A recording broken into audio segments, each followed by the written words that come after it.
खुलुमबाय लोगोफोर, guide Bodoland YouTube चेनेलाव बयखौबो बरायबाय आरो जायफोर बिथांमोना गाइड बड'लेण्ड इउटुब चेनेलाव गोदानै फैनाय चेनेलखौ साबस्क्राइब खालामना होदो आरो लोगोसे बेल आइकनखौबो थुनानै ला जाहाथे जेब्लानो आं आपडेट होयो अब्लानो नोंथांमोनाव थाबैनो मोनहैयो। लोगोफोर, दिनैनि भिडिअआ जागोन वाल घरिनि सायाव। जानो हागौ जों साफ्रोमबोनि न'नि इन्जुराव वाल घरि दङ, नाथाय बे समाय फोरमायनानै होग्रा वाल घरिया दि जोंनि थांनानै थानाय समाव जोंनि जिउआव गुबुन गुबुन जे ओंथि फोरमायनानै होयो बेखौ जों गोबाङानो मिथिनो मोना। लोगोफोर, बास्तु शास्त्रनि बादिब्ला हिन्दु धोरोमाव गोबाङानो फोथायो जे न'खराव बाहायनाय गासै मुवा बेसादफोरानो धोरोमजों सोमोन्दो दं होननानै। बास्तु शास्त्रनि बादिब्ला न'नि इन्जुराव वाल घरि दोननायखौ मोजां दिशा आरो गाज्रि दिशा मोननै बाहागोआव राननाय जादों। लोगोफोर, बेखौनो दिनै आं नोंथांमोनजों शेयार खालामनो नागिरदों। नोंथांमोना भिडिअखौ उइदाउट स्किप नायलांबाय थाबानो जाबाय। दे बिदिब्ला लोगोफोर, दिनैनि गुबै आयदाखौ सावरायनोसै।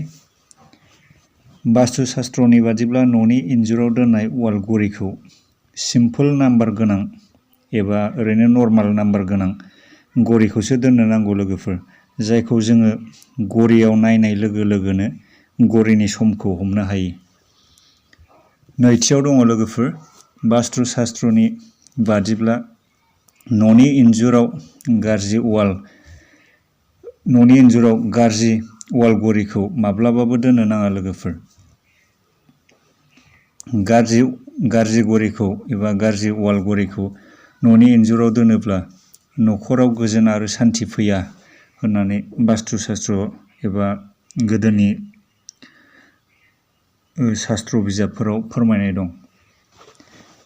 थामथियाव दङ, बास्तु शास्त्रनि बादिब्ला न'नि इन्जुराव दोननाय वाल घरिनि खारनाया माब्लाबाबो लेट जानो नाङा। लोगोफोर, नांगौब्ला कारेक्ट टाइमनि आप खारनाय जानो नांगौ, नाथाय जों गोबां वाल घरिखौनो कारेक्ट टाइमनि बारा होयोब्लाबो घरिखौ लेट खारनायसो नुनो मोननाय जायो। बेबायदि लेट जाग्रा रोखोमनि घरिखौ माब्लाबाबो न'नि इन्जुराव दोननो नाङा। लोगोफोर, ब्रैथियाव दङ, मेटेलजों बानायनाय वाल घरिखौ न'नि इन्जुरनि सोनाब साहा इन्जुर खना, जायखौ जोङो नर्थ वेस्ट होननानै बुङो, बे नर्थ वेस्ट साइडजोंसो दोननो नांगौ। लोगोफोर, नर्थ वेस्ट साइडजों दोनोब्ला मेटेलजों बानायजानाय घरिखौ नर्थ वेस्ट साइडजों दोनोब्ला न'खराव गोजोन आरो सान्थि फैयो होननानै फोथायनाय जायो।